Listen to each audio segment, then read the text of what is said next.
بسم الله والصلاة والسلام على سيدنا رسول الله. مرحبا بكم في فيديو جديد من الفيديوهات التعليمية المتعلقة بمادة علم الحياة والأرض للسنة الثالثة إعدادي.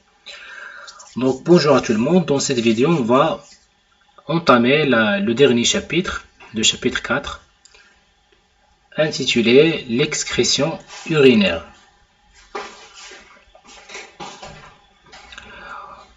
Donc on va commencer par la composition de l'urine. C'est quoi l'urine? C'est un liquide jaunâtre, limpide et acide, rejeté constamment par l'organisme et qui contient, beaucoup de déchets toxiques. Donc, en général, on rejette une quantité de 1,5 litre par jour. Donc, sa composition est très variable d'une personne à l'autre.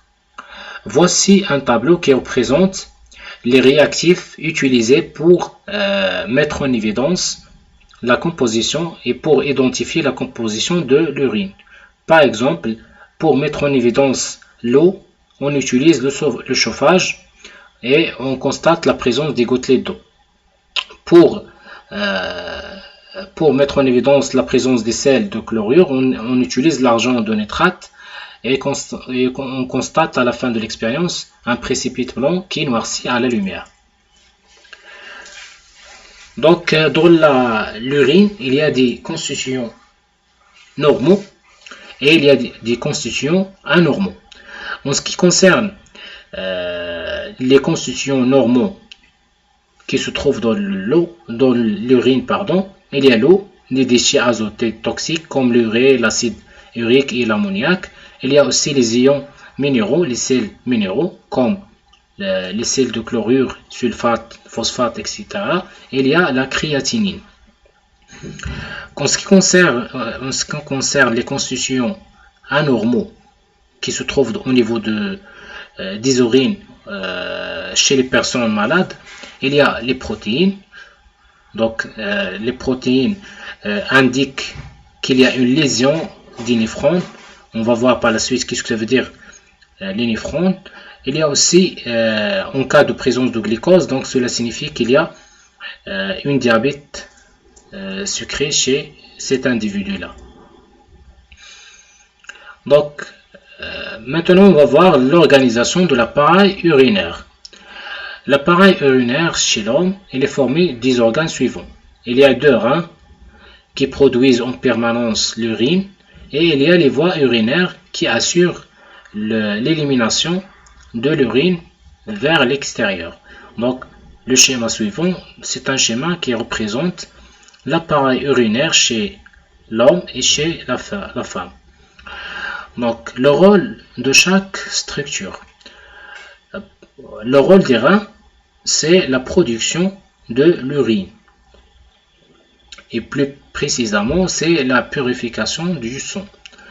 Les uretères, donc voici les uretères, ce sont des canaux qui vont, ou bien des conduits qui vont relier les reins avec la vessie.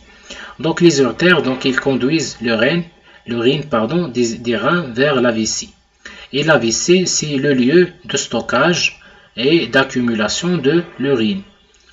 En ce qui concerne l'urètre, donc l'urètre, donc c'est un conduit ou bien c'est un canal qui va permettre d'éliminer l'urine vers l'extérieur.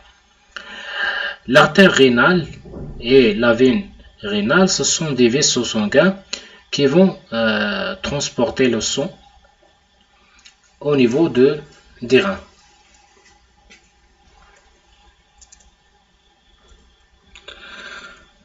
Donc, les 2 reins sont traversés quotidiennement d'environ 1700 litres de sang.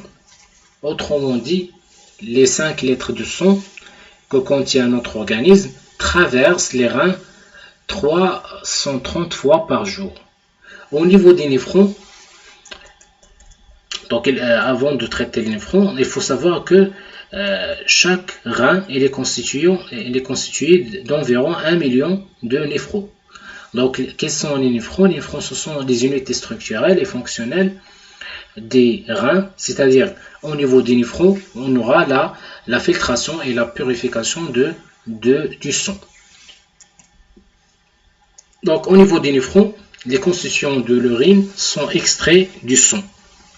L'urine formée est collectée dans le bassinet de chaque rein, puis passe dans les urètres et s'accumule au niveau de la vessie.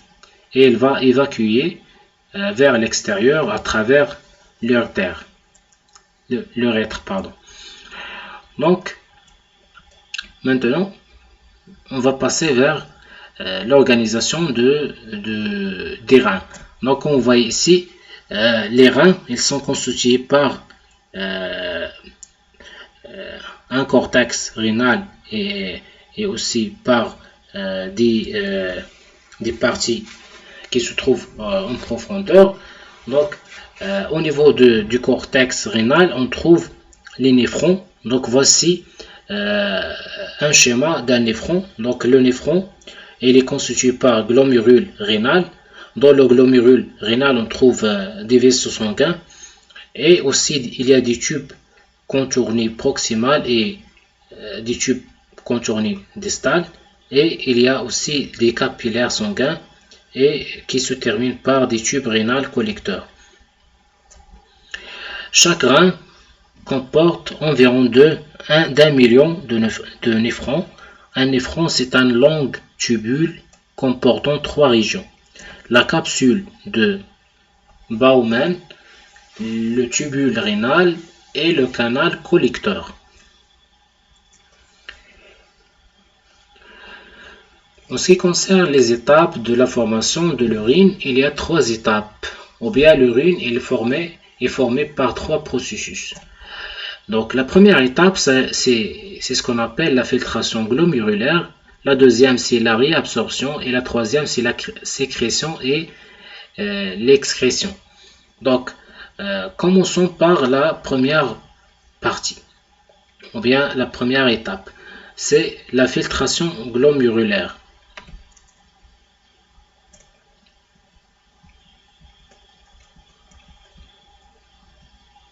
Donc la filtration glomérulaire, cette première étape se déroule au niveau du glomérule.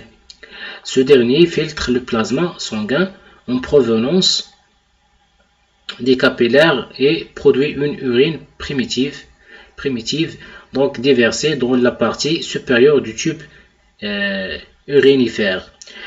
L'urine primitive a une composition proche de celle du plasma sanguin, sauf qu'il ne contient pas de grosses molécules comme les lipides et les protéines parce qu'ils sont incapables de traverser la barrière glomérulaire. La deuxième étape, c'est la sécrétion. Pendant cette étape-là, il se fait cette sécrétion par la paroi. Pendant cette partie, il y a la sécrétion de certaines substances. Donc, la sécrétion de certaines substances dans l'urine primitive. La troisième partie, ou bien la troisième étape, c'est la réabsorption. Dans cette étape-là, il y a la réabsorption d'une grande quantité, ou bien d'une quantité très importante de l'eau et des sels minéraux, et aussi de glucose, et aussi il y a la réabsorption surtout de l'eau et des sels minéraux. Ce qui va permettre ce qui va produire l'urine définitive qui ne contient pas le glucose et les protéines. Donc l'urine primitive, c'est une urine qui se forme au niveau de la capsule glomérulaire par filtration du plasma. Donc l'insuffisance rénale, c'est une maladie chronique, résulte d'une maladie touchant les deux reins. Donc parmi les causes de l'insuffisance rénale, il y a l'hypertension artérielle et le diabète. Et l'insuffisance rénale, elle peut entraîner par la suite l'hypertension artérielle, l'anémie et des troubles osseux. Pour protéger les reins, il faut boire une quantité suffisante d'eau. Il faut aussi faire le sport, éviter l'excès de sel et ne pas fumer. Donc merci pour votre attention et on se verra, Inch'Allah, dans la deuxième partie, en ce qui concerne le cours de S2.